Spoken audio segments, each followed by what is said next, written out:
अब हमें इस क्वेश्चन का इंटीग्रेशन निकालना है, लेकिन इससे पहले अगर आपको -1 और 1 देख के अगर आपको एक प्रॉपर्टी याद हो रही हो, प्रॉपर्टी ऑफ इंटीग्रल है हमारे पास, एक प्रॉपर्टी ऑफ हमारे पास एक प्रॉपर्टी ऑफ इंटीग्रल होती है जो कि ये कहती है कि अगर आप किसी फंक्शन का इंटीग्रेशन निकाल रहे हो और इसकी लिमिट -a से a तक है, तो इसका इंटीग्रेशन की जो वैल्यू आती है वो 0 से a fx dx के बराबर हो जाती है अगर if fx is an even function, अगर वो हमारे पास एक इवन फंक्शन होता है। और इसी इंटीग्रेशन की वैल्यू आपकी 0 हो जाती है if fx is an odd function. अब इसके लिए आपको पता होना चाहिए कि हमारे पास दो तरह के फंक्शन होते हैं, एक होता है इवन फंक्शन और एक हमारे पास होता है ऑड फंक्शन।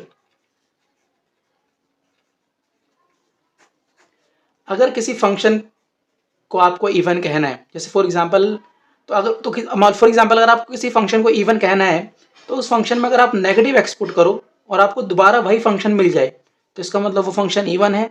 लेकिन किसी फंक्शन को आप ऑड तब कहोगे अगर उसके अंदर मैंने नेगेटिव एक्सपुट किया और मेरे को -fx मिल रहा है, तो इसका मतलब वो फंक्शन मेरा कैसा है, ऑड फंक्शन। एग्जाम्पल के लिए अगर मैं अपने सामने एक फंक्शन लूँ x², तो अगर मैं फंक्शन के अंदर -x पुट करूँ तो यहाँ पे क्या आएगा, -x² आएगा जो कि हो जाएगा x²। तो f -x की वैल्यू मेरी आई x² और x² मेरा क्या था, x² मैंने fx लिया था, तो कहीं ना कहीं क्या आ गया मेरा, f के अंदर जब फंक्शन के अंदर जब मैंने -x पुट किया तो मुझे fx ही मिल गया वापस, तो इसीलिए x² मेरा एक इवन फंक्शन है। लेकिन अगर मैं आपके सामने एक एग्जांपल लूँ x³ का, इसके अंदर आप f के अंदर -x पुट करो, -x का क्यूब, और -x³ का क्या आएगा, -x³।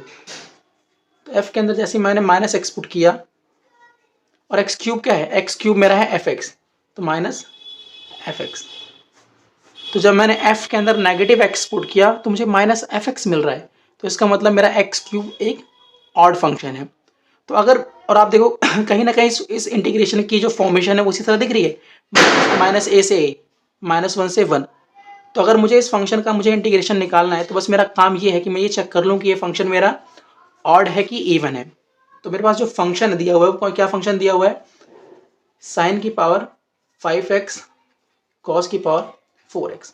तो मैं अगर f के अंदर -x पुट करूँ तो यहाँ पे आ जाएगा sin -x की पावर 5, यहाँ पर आ जाएगा cos -x की पावर 4। अब यहाँ आपको कुछ इंटीग्रेशन की कुछ प्रॉपर्टीज याद होनी चाहिए, जैसे cos -x जो होता है वो cos x होता है और sin -x जो होता है वो माइनस साइन होता है। तो अगर इसके अंदर हम पुट करें तो क्या आएगा, -sin x की पावर 5 और cos x की पावर 4। तो कहीं ना कहीं मेरा आंसर आएगा -sin 5x cos 4x। और ये मेरा क्या था, ये मेरा fx है, तो कहीं ना कहीं f ऑफ -x मेरा -fx आया कि नहीं आया। तो इसका मतलब according to this property of integral इसका इंटीग्रेशन हमारे पास क्या आ जाएगा, 0। तो इसीलिए हमारे पास ये जो प्रॉपर्टीज ऑफ इंटीग्रल्स होती है हमारे लिए बहुत इंपॉर्टेंट है। फॉर एग्जांपल अगर सोचो, अगर आप 1 मार्क्स में एक क्वेश्चन आई तो आपको जस्ट प्रॉपर्टी ला के सॉल्व करके आंसर 0 बता देना है,